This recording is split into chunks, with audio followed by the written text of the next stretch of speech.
This is the last tutorial that you guys need to cover as far as your assessment, and that is on the bone tool. Now the bone tool is a feature that is in Flash CS4 and CS5, which gives the impression of joints, and it's just not applicable to human figures. It can also be used in pretty much anything else. You'll find a lot of tutorials on the bone tool that you'll be able to look at on YouTube, as well as this one giving a pretty simple explanation of how it works or what you can do with it. So in Flash, all I'm going to do is very quickly create a man or a human figure. So the head coming down to a body, just very quickly. Alright, now the bone tool, basically there's many different things that you need to look at, but basically you can't actually use a stroke or a line to create a body. It has to be some sort of brush or a thick drawing. Ideally you'll actually find a tutorial in lesson 22, and that just shows you with an arm. Now what they usually do is actually break every little bit up into a symbol, and that way it moves better without actually encroaching on each other, and I'll show you what I mean by that when we do this, because I'm sure it will happen. Now, so the first thing you do, you just pretty much think about the human body and where the joints are. For this one, I'm going to come up from the neck using the bone tool, up from the neck into the head, then from there down to the elbow, to the wrist, same again, to the wrist, down the torso, out to the knee, down to the foot. So basically what I've done here is just give this figure a skeleton. One of the things it's done is went from layer 1 and automatically put itself on to another layer.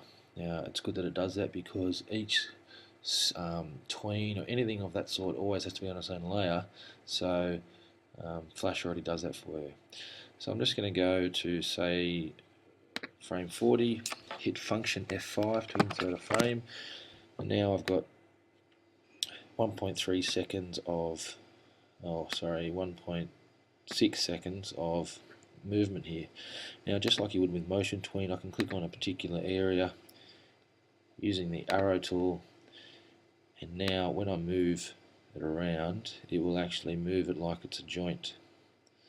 So I'm just going to move it up to there, and then on this frame I'm just going to bring it in like he's waving, and then back, just back and forth, and then down, back by his side. Now hitting Command Enter, you'll see the result. So it's actually an extremely fast way to do animation. Now this would usually be done something like this, just by frame animation, rubbing out, deleting and moving it along. Now it's obviously making it very, very quick. It does take a little bit to get used to, but it is very useful because you can cover many different, for instance, I can go back here where I've moved the arm up, and on this layer I'll make this arm come up as well.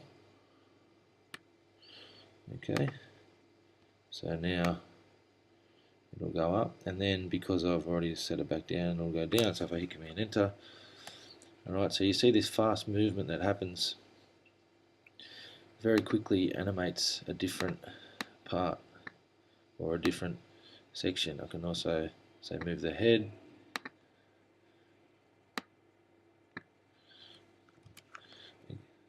alright, so I'm showing you a very fast way to animate. Now as I said, it does take a lot to get used to. What you can also do on properties, you can actually constrain, for instance, the elbow. We know the elbow, if this was my elbow, I know it couldn't go past this angle because it would break back like that, some sort of joint disfigurement. So what you can do, you can actually constrain a particular joint just to make it really lifelike.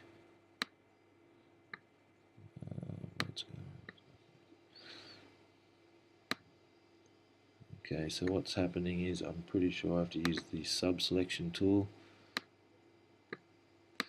Just not going.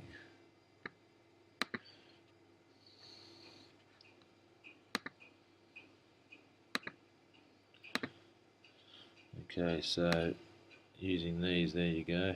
Okay, so I'll stop it from going there, but this one can go all the way around like that.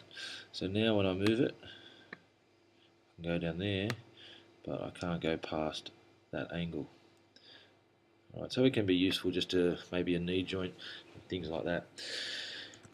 So basically, there's your bone tool. Now it can get very advanced. You can do walk cycles, different things like that. I do suggest you have a look at the tutorial that I've got as well under that from YouTube under lesson 22, because it does talk about symbols. Now what you can do is you can join one symbol up to another symbol, and those symbols will then work together in the same way. Alright, see you later.